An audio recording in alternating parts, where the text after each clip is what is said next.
We have Libby here tonight with us. I am so pleased to welcome you here. Do you come up? So I believe this is the first time we've got you as speaker. It is. It's not going to be the last.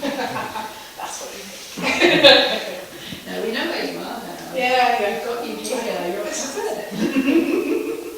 So I get to ask you some questions. I really enjoy this bit. So the first bit is tell us about yourself. So I'm Libby. I'm a final year ordinand, which is crazy, which means I've been training for ordained ministry for the past 3 years. I'm married to Paul and I've got 2 children, Belle and Will, and we've been part of, where are we at now? Horwich. We've been in Horwich since the new year, so it feels like a new start and a new year.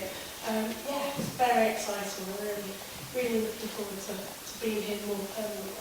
We are very pleased. And also, you have a tactical style because I know you're fond of the jungle. I am fond of a jungle, yeah. Yeah. The better. And can you tell us about a time when you've seen God working?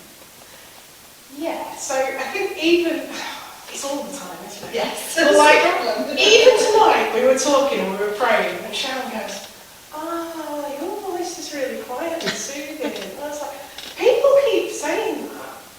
And actually, learning more about myself from what people say of me is actually God going, yeah, you are like this. All those things I fail to believe about myself, when I think, I'm just louder, I've just really not got quite much going on. People tell you things, and actually hearing others reflect what God is saying is really special. So that's something just from tonight, and that it keeps happening. That God speaks and He goes before us. And there have been so many instances. The other day I shared on Facebook and I was like, Nicola had put on 2 years ago that I was like, she was like, you're amazing. And I was like, I don't even know what I've done. And then here I am 2 years on, that this is the place I'll be doing accuracy. So it really does feel like God's been working things out. And I've been going, what about this one? What about this? Look at this piece of the jigsaw. Oh, what about this one? And he's going, just hold it. I know what's happening. And I know who you are, and I know where you're called to be. So, feeling those things fit into place is really big. Fabulous. Thank you for sharing that. So, I get to leave you to do your song now. I just want to say thanks for the rollers, and I definitely shared them. You definitely shared them, are you sure? Did anyone else get a Rolo tonight? Anyone get a Rolo? Yeah. So what I do with my portion affects you, and I read the book on this, and I thought, I need to talk about Rolos. And I don't know why that this was what I was fixed on. I need to talk about Rolos because I've still got a packet of Rolos here. So if anyone didn't get a Rolo, do see me after for a Rolo. And I've also got 3 left because I also realised I was sitting eating quite a lot of Rolos on my own at the front. But actually, who got a packet? Who was given a full packet tonight? Okay, who ate that full packet? Oh man, Sharon, well done. She's got a hammer. It's really tempting, isn't it? Sometimes we're given something and we might think, I'll keep all of that for myself. But actually when we're given something, and some people I said share it, and some people I didn't give them any instructions. You were just given something. You were given more than you needed. And actually what we do with what we're given from God really does affect others. And what we do with what we're given in our gifts and our skills really does have an impact on those around us. But also what we do with our bit and our plot of land, the time that we have, the spaces that we work in, how we minister and be in those places and give all that we have. That's what we're going to be looking at tonight. So, who do you love enough to give your last Rolo to? This was an advert back in the 80s. I'm on both. Oh man, you didn't need me on both microphones, did you? I'm on the lapel too, and I can't work out how to turn the computer back on. So I'm saying right now. Who do you love enough to give your last Rolo to? And it was an advert that lasted for about 27 years. This. I did some research into the advert because I like to do, like once I preached on Palm Sunday and I had to learn how you would ride a donkey, how you went about learning how to ride a donkey. So tonight I had to do some research into where this Rolo advert came from. And they dropped it in 2017. 2017 because they don't think that Britain is now romantic enough to give away their last roller. But then when I bought the packet, it says, do you love anyone enough? Well, we, as a people, we as Christians are loved so much that we're like, oh, if Jesus loves us that much, then all we're called to do is love. Love ourselves, love the Lord our God, and love our neighbour. And those rules are Jesus' rules. But they're the last in a series of rules that we get given in the Bible. So, the series of rules that we were talking about this morning were rules that were given by God to Moses. That was the Exodus reading this morning, if you were at an early service. You might have heard that reading today. So I'm melting, so I'm just going to take the coating off. But a series of rules. So I didn't give everyone rules as I gave out your Rolos. I simply said, do with it what you want. Some people were told to share them, some people were told to give them away. Some people, I actually told them who to give their last one to, take it home, do something different with it. Because when we're given a set of instructions, we hear God at work. So that creation and that story of rules is something that God gave us rules for in the stewardship of all that He had created. And we get this whole set of rules. We get patterns and rhythms of rest.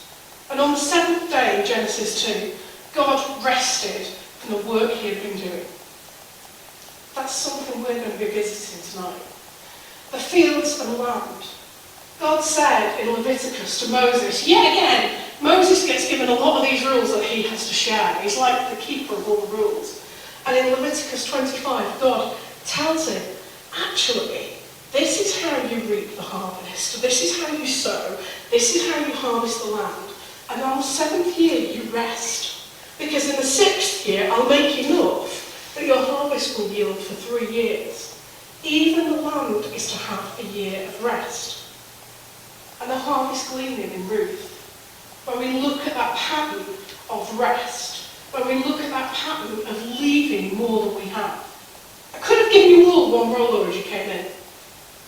It would have been ample for you, but you wouldn't have anything to give for. And that's the kind of thing that we're going to be looking at this evening. So our reading mainly focuses tonight on Leviticus 25, but we're going to be jumping around the Bible and hearing some more of these rules. Then the Lord said to Moses at Mount Sinai, speak to the Israelites and say to them, when you enter the land I am going to give you, the land itself must observe the Sabbath for the Lord. For 6 years sow your fields, for 6 years prune your vineyards and gather their crops. But in the 7th year, the land is to have a year of Sabbath rest, a Sabbath to the Lord. All of creation needs to rest. It's not just us. It's not just our work, it's not just our days off, but the land needs rest. We've got it written here. Or you might think, oh, do you know what, it's in Leviticus, it's not stuff we need to look at. Well, these Old Testament rules, these rhythms and patterns are really key and crucial to us right now. I worked for Waltons prior to, you'll get to know this, I've done a lot of jobs in a lot of different ways, but I worked for Waltons. And one of the best days that I had some amazing days. Tom from McFly, I managed to be in a room with no more people, probably less people than this, and he sang to me for Christmas, and then I took him on a tour of the crumpet plant. So that was a highlight, but actually another highlight was being invited on a field visit to go and see where they grew their wheat. And actually I went to Wetland, and yes, it is a place, not just off the advert at the start of Taskmaster. And as part of that visit, we looked at the soil structures. We did worm dances in the fields. We looked at the fallow fields. The farm that we visited had a third of his land in fallow that year. A third of it that he wasn't sowing, he wasn't harvesting. And he was showing us where the crop would come from and what it was looking like. And despite the fact it was a really dry spring, and he was predicting that he would have a third less in the harvest because of how dry it was, he knew actually if he left those fields, he'd get a third more from them in time. It was important that he rested the fields. And that crop The scant harvest that was predicted, it must have been so tempting for him to sow more and just go, well, I'll bang in some quick wearing wheat and I'll get my full quota and I'll get my full money. But he knew he had to wait. He knew he had to rest it. And even with that scant harvest predicted, he had 10% around the edge of every single field that he didn't ever mow. He didn't ever work. He made sure that there was a good 2-metre strip all the way around every field. And in order to do that, he got like some countryside farm award because he was leaving that. But he left a bit more. He left a portion straight up the middle of every single field. Because he said the amount of wildlife that they saw, the amount of birds that we could hear had increased tenfold. The amount of things that were happening for biodiversity far outweighed his need to make another couple of £1,000 each month. It blew our minds that he was saying, actually, I know I'm not going to get as good a price as I can, but I'm doing this for the land, because this is for my children and my children's children, and this is how we harvest and we farm in a way that is good for all of us. And then he talked to us and he took us through his barns. And he said, yeah, these are my cattle. I'm not a cattle farmer and I've got 6 cows. And I'm like, okay, that's a random number of cows to have. He said, but Mike up the road, he has 12 sheep. And I'm like, this is weird. Turns out they have their own little group of 6 farmers that some had cattle, some had enough to make dairy, some had enough for the sheep.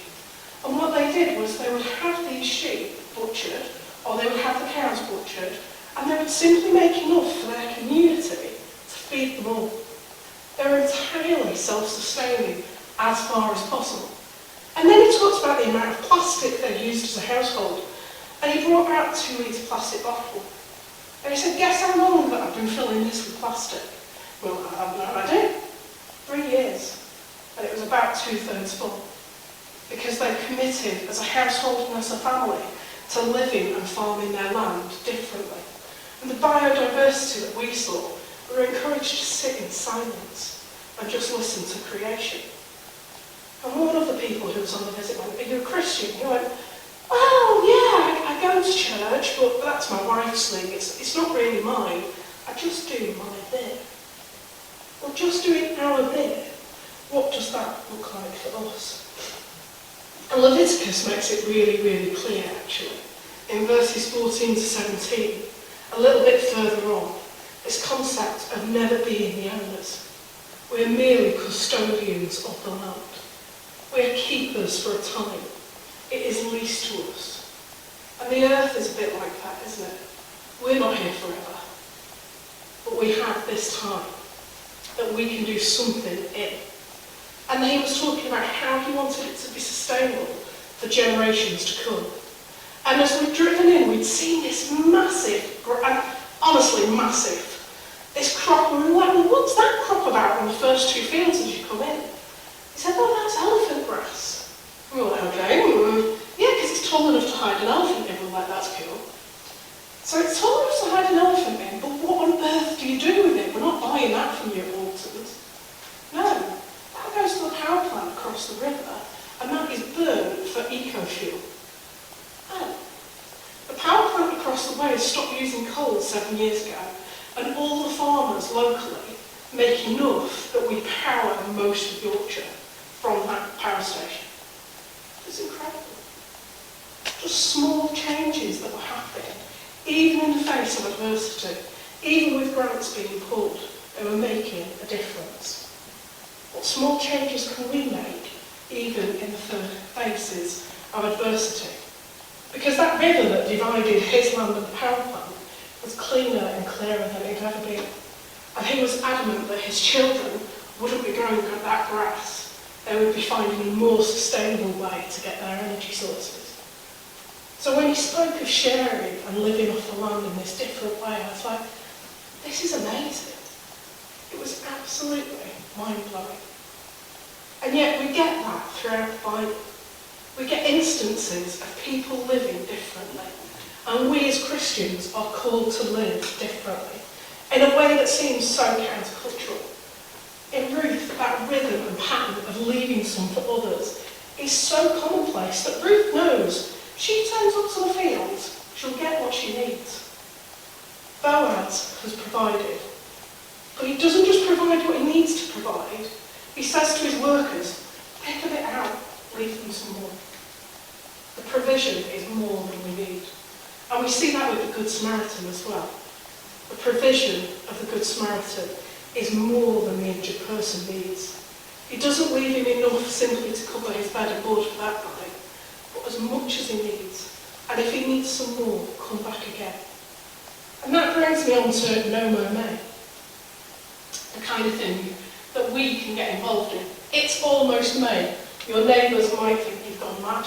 You might have heard this before. But what could you do in your patch? I took off my cardigan because I was quite warm, and I hadn't worn it intentionally. But that cardigan is about, we reckon 30 years old. My granny has said she wants to shoot it because I've had it 20 years and she gave it me and it was old and tatty. And she's mortified I wear it around the house. But there's something about reducing the amount of clothes that we buy. There's something about reusing something that somebody's getting rid of that does us some good. So what could we do in our patch? What could we do to give our land and our things a Sabbath and a rest? So this is my little patch of garden. And it doesn't look like much. And my neighbour, Cheryl, thinks I'm mad. Well, no, she doesn't anymore because she's lived next door to me for 5 years. And she knows I do this every year. But last year went to an extreme. This photo was taken on the 29th of May last year. You can see some buttercups, you can see some field irises, you can see some things going on. Our garden is probably 5 metres square. It's not a massive patch of land, but just that little difference is huge. We didn't buy a can of petrol at all last summer because we didn't end up mowing the garden. It turns out that these little tiny irises that grow are actually incredibly beautiful, and wildlife love them. It turns out that those little things that we don't notice if we mow our grass, if we don't take care of creation and just pay attention to what God's put in the earth ready for it to spring up and surprise us. It's amazing. So those are some of my favourites. And I think the little pink ones are called field irises, and the blue ones, I can't remember, but my garden buzzes. It's an amazing sound. And next door, Cheryl, she has an allotment, and she has her garden, and it's perfectly tended. And she said to me, oh, are you going to the range? Could you just pick me up some slug pellets? I said, yeah, of course. So I picked her up a bag of slug pellets, and I came them back, and I gave them her. I said, here you go. She said, what on earth have you bought me? I said, slug pellets. Well, what good are they going to do? They're not what I wanted. And I bought her wool ones, sustainable, that don't harm other wildlife, that actually weren't this bright blue poisonous stuff. Because what she does in her garden affects mine, and what I do in my garden affects hers. The slugs and the biodiversity, I don't have a problem with slugs or caterpillars. I have tons. It doesn't bother me. But to her, it's about keeping her patch perfect, not about letting it be. So, it's not quite elephant grass, but it is rabbit grass. This photograph was taken in July, very start of July, 2nd of July last summer. You can see the clover is high, and you can see Sunshine, the black rabbit, because you know, that's my daughter's sense of humour, is hiding amongst the grass. By the end of summer, we've gone through Jungle June, and we've gone through Joyous July, the fact that everything is buzzing and humming, and we're into, well, it wasn't really an awesome August, it was pretty wet, so we just left it be. You see that the grass dies away in its own accord. It's greyer. There's a difference and a change. When we leave things be, things die away of their own accord. And the two rabbits there, Sonny and Crew, he was known as Cruella, but turns out he's a boy, not a girl. So Sonny and Crew, love it. They eat the grass, but they also eat my flowers. But because I've not put anything nasty in there, it really doesn't matter. It really doesn't matter. But what I do get in my garden, and I didn't manage to get a picture of, are some cinnabar moths and they're black with bright pink markings. I'd never seen anything like it before. And now 4 years into doing this, we get them every single summer, without fail. These cinnabar moths are there, and they are just incredible, because our garden gets the time to rest. So we get to September, and we realise that it sorts itself out. August wasn't that awesome, and the science proves that when we allow things to regenerate, to rest and recuperate, when we don't keep meddling, that things change. And we can make a difference in that way. When we rest, when we allow God to be at work, things can change. Now, Jesus is the one who makes the rules. Jesus is the one who said, love God, love yourself, love your neighbours. Jesus is the one who says, actually, this whole not working on a Sabbath thing, this whole not doing things, well, that's all right, but be attuned to the Spirit. If you're hungry, eat. If you need to work, then work. It changes. And in Matthew, we hear the story of Jesus allowing his disciples to pick corn. They couldn't believe it, that he was changing the rules that had been for so long, and the rhythms. But what rhythms are we being called to change right now? And what could you do to follow a new rhythm of Sabbath? Is it that you've got something where you could change one day per week? Could you change 1 week out of the month? Or even could you change an entire month or a year?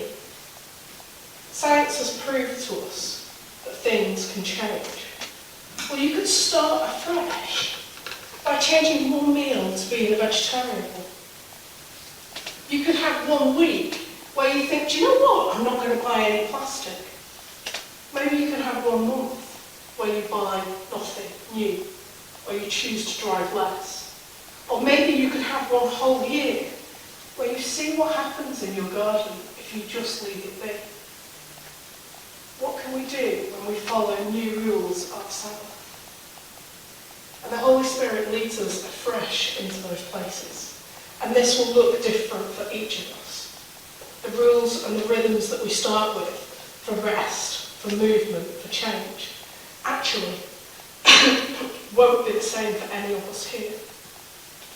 The Spirit needs to lead us into the times where we need to take rest, into the places we need to allow God's rest to be at work, and for us to see the glory and beauty of creation afresh.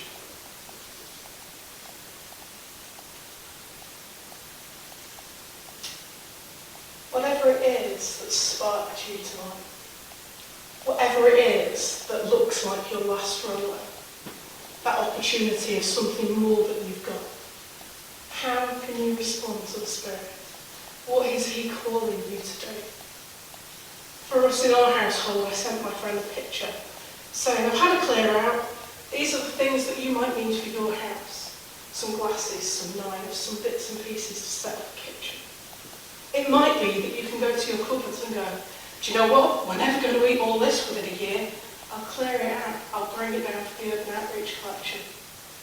It might be that your patch of land can be changed into growing something to give away, into making a difference. Or it might simply be in taking a rest and a Sabbath in your heart.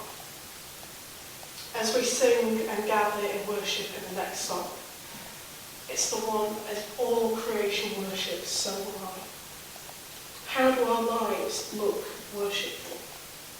Worship that isn't just about frantic and busy movement, but worship that is about rest. Holy Spirit, come and speak afresh. Lead our hearts to a place of rest, of change, of new life in you.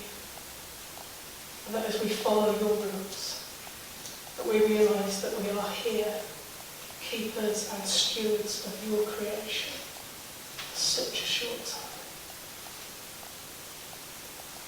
Lord, show us where we can take godly rest in our lives, whatever way and shape that may take.